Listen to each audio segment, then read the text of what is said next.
7 heures pour un nouveau journal sur Radio Côte d'Ivoire. Il est avec nous, Abou Sila. On vous donnait donc lecture du sujet de La parole est à vous. Il est là, bien installé pour conduire toutes choses. Abou Sila, bonjour. Estella Soumo, bonjour. Vous ne pouvez intervenir qu'une seule fois dans cette émission. La parole est à vous. Exprimez-vous en direct sur des sujets d'actualité ou d'intérêt commun.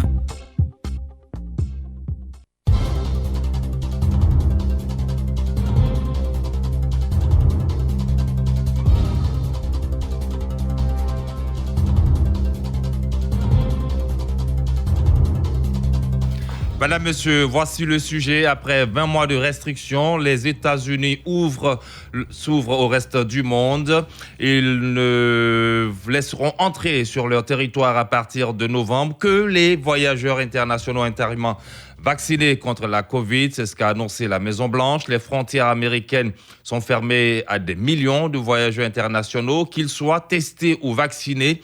Une situation qui a entraîné des situations personnelles et familiales douloureuses. Que pensez-vous de cette réouverture qu'offrent désormais les États-Unis aux voyageurs? Eh bien, nous vous attendons au 27 20 21 44 48, 27 20 24 27 87.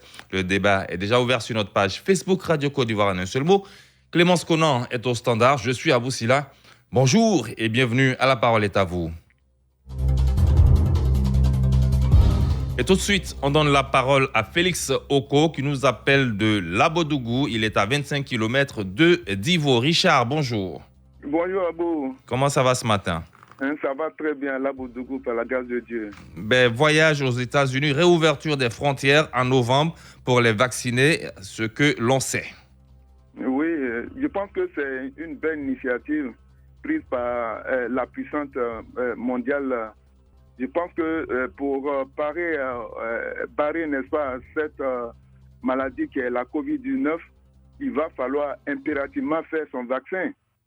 Parce que ce sont des belles mesures qui pourront protéger toute la population qui va se défermer sur l'Amérique et partant aussi dans le monde entier. Je pense que c'est une belle initiative. Très bien, parce que depuis, en tout cas, le début de la pandémie mondiale en mars 2020, il était impossible, en tout cas pour les ressortissants du reste du monde, de l'Union européenne, de l'Afrique que nous sommes ici, de voyager aux États-Unis. On espère que cela va aider, notamment dans le domaine du commerce et puis des relations bilatérales. Merci beaucoup, Richard, qui nous appelait de Labodougou. Il est à 25 km de Divo, juste à côté, Lakota. Bobo Edmond s'y trouve. Bonjour Edmond. Bonjour. Comment ça va ce matin? Tout va bien. Le lot du bois à l'honneur ce matin, on vous écoute. Oui, moi je crois que les États-Unis étant un pays considérable, il est important qu'ils ouvrent les frontières. Mais avec les conditions qu'ils ont posées, c'est normal. Et cela y va pour la santé de tout le monde et pour le bien-être de tous, puisqu'ils sont ouverts au monde entier. D'accord, très bien compris. Merci beaucoup à vous et bonne journée du côté de Lakota. Mis en place en janvier 2021, le travel ban, c'est-à-dire l'interdiction de voyager, va être levé à début novembre, comme l'a annoncé la Maison-Blanche lundi dernier. Les États-Unis vont ainsi autoriser l'entrée sur leur territoire à tous les voyageurs internationaux entièrement vaccinés. C'est là la condition. 27 20 21 44 48, 27 20 24 27 87. Nous avons Yapo Daniel qui nous appelle de Iowa. Il est à 2 km de Akupé. Daniel, bonjour. Oui, bonjour mon frère Abou. La parole est à vous. Moi, je pense que l'initiative prise par les États-Unis est salutaire. Parce qu'il faut des mesures rigoureuses dans cet état de Covid. Moi-même, j'exhorte la Côte d'Ivoire et tous les autres pays du monde à emboîter le pas aux États-Unis. Oui, à situation exceptionnelle, mesure exceptionnelle. Et puis vraiment, pour moi, que vivement les Ivoiriens se ruent vers les centres de santé pour se faire vacciner. Vraiment, mon frère Abou, bonjour chez toi, Abidjan. Bonjour et bonne journée du côté de Iowa. 27 20 21 44 48, 27 20 24 27 87. Nous allons à Bangolo et nous sommes avec Bon Daniel. Daniel, bonjour à vous. Bonjour toute la Côte d'Ivoire et particulièrement bonjour à Bangolo. Après 20 mois de restrictions, les États-Unis vont ouvrir leurs frontières à nouveau aux voyageurs internationaux début novembre. Voilà, vous voyez que nous cherchons toujours à bien faire et à mieux faire. Je crois que ce sont des exemples qui doivent nous servir. Et quand tu veux faire quelque chose, il faut aller jusqu'au bout, il faut prendre toutes les dispositions. Je suis vraiment d'accord et ça me va droit au cœur que l'Amérique ait pris cette décision pour protéger les habitants, protéger leurs compatriotes et le fait aussi d'ouvrir et de donner l'opportunité à ceux qui avaient le cœur brisé parce que bon, ils devaient faire des choses, ils devaient faire voir des familles, mais l'opportunité est donnée. Je crois que c'est une bonne initiative. Moi, je suis très heureux. D'accord. Et comme vous, sur notre page Facebook, Gourou Zakaria Heureux, il dit très bonne décision prise par les États-Unis. Sinon, les populations ont peur de la vaccination, du rumeur. Personnellement, cela va freiner la propagation du Covid-19. Albert Kwame de Kalitongue dit c'est une très bonne décision, bonne émission. À nous souhaite-t-il. Kwadio Daga Francis. À l'impossible, nul n'est tenu. La mesure a été prise en raison de la négligence de certains voyageurs. Au moment opportun, ces mesures seront levées. Il salue donc cette mesure-là. 27 20 21 44 48, 27 20 24 27 87. Nous retournons à Divo et cette fois nous sommes avec Isidore Kwame. Bonjour Isidore. Bonjour M. Aboussila et bonjour à toute la Côte d'Ivoire. La Côte d'Ivoire vous répond. Bonjour. Merci. M. Aboussila. Oui. Je remercie sincèrement le président Joe Biden qui a pris, disons, la décision. C'est une bonne décision. Parce que depuis que Joe Biden a cédé au pouvoir, il a été le premier citoyen américain à donner le coup d'envoi concernant le vaccin du coronavirus. Le vaccin, oui. Il veille au grain. La mesure prise est salutaire. Et c'est-à-dire le vaccin est obligatoire aux États-Unis. Il dit bien ceux qui sont vaccinés. Oui, cette entrée-là sera faite sur le territoire américain à tous les voyageurs internationaux entièrement vaccinés, c'est-à-dire tous ceux qui auront fait leurs 2 doses. C'est ça. Il faut être vacciné d'abord avant d'arriver aux États-Unis. Oui, et en plus de présenter... Oui, en plus de présenter une preuve de vaccination contre la COVID-19, les voyageurs devront se faire tester dans les 3 jours précédant leur voyage vers les États-Unis, puis porter un masque. Et c'est ça la rigueur. Donc, parce que cette sale maladie a causé trop de morts dans le monde entier, en particulier aux États-Unis. Je ne vous ai pas fait de classement, mais aux États-Unis, il y a eu trop de morts. Oui. Parce que dès le début, c'était la négligence de l'autre, que je ne vous ai pas cité de nom. Mais comme nous sommes à une émission de Radio Côte d'Ivoire, le président Donald Trump avait négligé comme ça la maladie. Mais après, il refusait même de porter le masque, mais après, il a compris et il a suivi. Je suis l'actualité bout en bout. Donc Biden, c'est du sérieux. C'est du sérieux. Donc, la mesure est salutaire. Félicité. Bravo aux États-Unis d'Amérique. Bravo au président Joe Biden et bonne émission. Que Dieu bénisse notre pays, la Côte d'Ivoire. Amen. Merci beaucoup Isidore et bonne journée. Allons à Waninou. Nous sommes dans la région de Touba avec Diomandé Mamadou. Bonjour Diomandé. Comme ça, un grand bonjour à ces 2 charmantes dames, Estelle Assoumou et Clémence Kona. Et bonjour à toi, bonjour à toute la Côte d'Ivoire. Bonjour.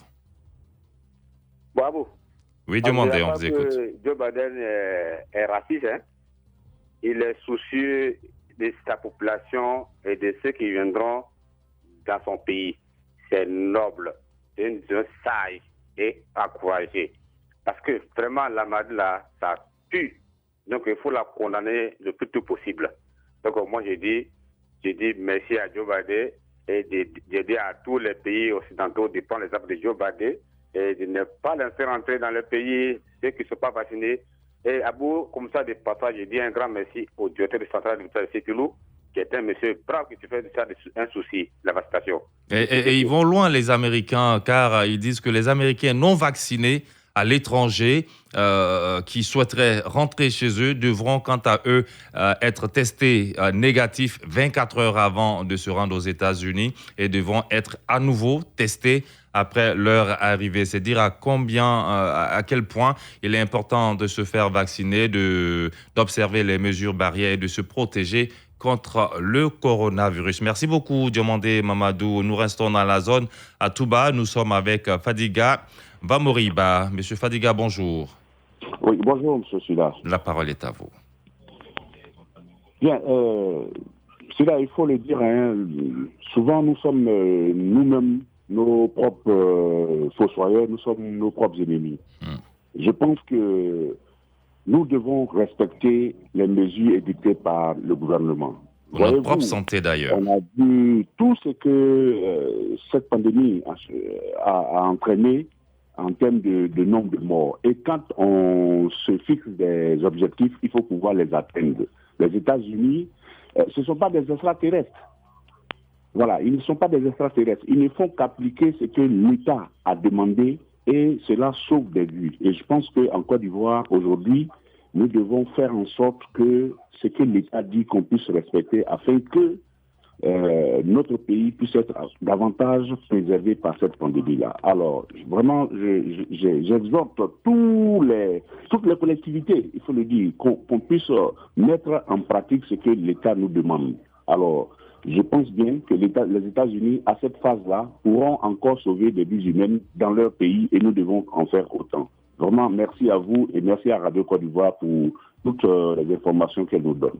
Merci beaucoup, Monsieur Fadiga. C'est nous qui vous disons merci et nous sommes dans notre rôle d'informer et d'éduquer. 27 20 21 44 48, 27 20 24 27 87. Un tour d'abord sur notre page Facebook avec Yao Michel Kofi qui dit c'est une très bonne décision prise par les États-Unis. L'idée est bonne étant que cette maladie a causé assez de dégâts humains, tout comme matériels. Certaines personnes minimisent cette pandémie. Ici en Côte d'Ivoire, je soutiens le gouvernement pour la dernière décision prise par rapport à la Covid-19. Il faut se faire vacciner bien avant d'accéder à des points stratégiques, bars, restaurants, même dans les stades. Les mesures de prévention, synonymes à celles des États-Unis, changeront nos comportements, écrit Monsieur Yao Michel Kofi sur notre page Facebook. Pour sa part, Saïbou Kouarouago dit « Cela nous donne de l'espoir ». Et nous espérons aussi que chez nous, ici en Afrique, avec cette situation de Covid, si vraiment nos autorités pourraient aussi faire pareil, vraiment, ce sera idéal. Vive Radio Côte d'Ivoire, dit-il. Merci beaucoup. 27 20 21 44 48, 27 20 24 27 87. On va à Zouaounia. Daouda Kourouma, bonjour. Bonjour, M. Abissia. Comment vous allez ce matin? Bien, super, on vous écoute. Au fait, vraiment, je remercie le président américain. C'est un président de décision. Moi, je voulais aussi qu'on prenne aussi l'exemple sur lui, ici en Côte d'Ivoire. Ici, les mesures ne sont pas du tout respectées ici. Quand je rentre dans certains services, les cas ne sont pas considérés. Les gens ne demandent pas ça, les gens ne vivent pas. J'étais à l'année. Je voulais rentrer dans un service. Ils m'ont dit, tant que je n'ai pas le cache-nez, je ne vais pas rentrer dans ce service. C'était le mieux d'aller payer le cache-nez pour ma protection. Donc, moi, je voulais que la Côte d'Ivoire prenne aussi l'exemple sur ça. Les fois de l'ordre de la police, comme la gendarmerie, ils doivent expliquer ça. Et même dans les commissariats, même dans la gendarmerie, on ne voit plus ce cache-nez. On ne voit même pas ce programme. Donc, ça veut dire, on doit prendre l'exemple sur eux. Si eux-mêmes ne le font pas, nous, on doit faire comment? Donc, il faut que nos autorités prennent ça dans le sein. On fait comme le président américain. Donc, merci beaucoup, M. Kourouma. Il faut exiger, il faut revenir à des mesures un peu corsées. Il faut continuer d'observer les mesures barrières, porter le cache-nez, continuer de se laver régulièrement les mains à l'eau et au savon et avec de l'eau coulante. Et n'oubliez pas, surtout, se faire vacciner parce que, je le disais hier, ça devient aujourd'hui comme un passeport. Aujourd'hui, vous voyez que les États-Unis, à partir de novembre, ouvrent leurs frontières à nouveau. Mais pour ceux qui ne sont pas vaccinés, ils ne pourront malheureusement pas s'y rendre. 27 20 21 44 48, 27 20 24 27 87. Nous venons à Abidjan, nous sommes à Biétry, zone 4, avec Zongaston Laoui. Monsieur Zongaston, bonjour. Bonjour à Boussila, sans oublier notre sœur Clémence Cool. Après 20 mois de restrictions, on pourra à nouveau voyager vers les États-Unis, mais à condition d'être totalement vacciné. Un très bon sujet, mais vous savez bien sûr que dans le monde actuellement même, ce sont les États-Unis qui sont premiers. 43 millions de cas, suivis par l'Inde et le Brésil. Donc moi je pense que les États-Unis sont aujourd'hui à copier et non à tricher. Celui qui veut vivre longtemps doit suivre les états sanitaires. Bravo au pays de la mégalopolis. Alors, vous voyez, non, vous l'avez dit même que depuis mars 2020, interdiction de voyager aux États-Unis. Mais si le 1er novembre, cette interdiction est levée, mais c'est très bien, avec bien sûr plusieurs vaccinations qui seront déjà faites et qui ont été faites. Alors, les voyageurs doivent vraiment présenter un test négatif. Ça, c'est très important. Alors, une grande aussi, j'allais dire, une joie effervescente d'ailleurs, seront même de nouveau à New York, dans les villes même, mégalopolis, Baltimore, New York, Boston, Philadelphie, moi c'est tout même ma fille, que je vais rejoindre bientôt, parce qu'on dit on doit voyager. Alors moi je pense que c'est une joie encore pour les compagnies aériennes étrangères qui sont mobilisées et qui ne bougeaient pas du tout. Paris, Charles de Gaulle et tout ça là, moi je pense qu'il faut vraiment applaudir, vraiment. Merci beaucoup, mon frère. Merci. Merci, car comme le disait le Premier ministre Patrick Hachi à l'ouverture de la Journée mondiale du tourisme, la 40e édition, il disait que le monde est un livre et ceux qui ne voyagent pas n'en ont lu qu'une seule page. Voyager, c'est donc important. Alors, il faut continuer de se faire vacciner afin de pouvoir bénéficier de ces avantages. La dernière à intervenir en direct ce matin, c'est Kwame Kofi Joseph qui nous appelle de Yopougon. Monsieur Kwame, bonjour.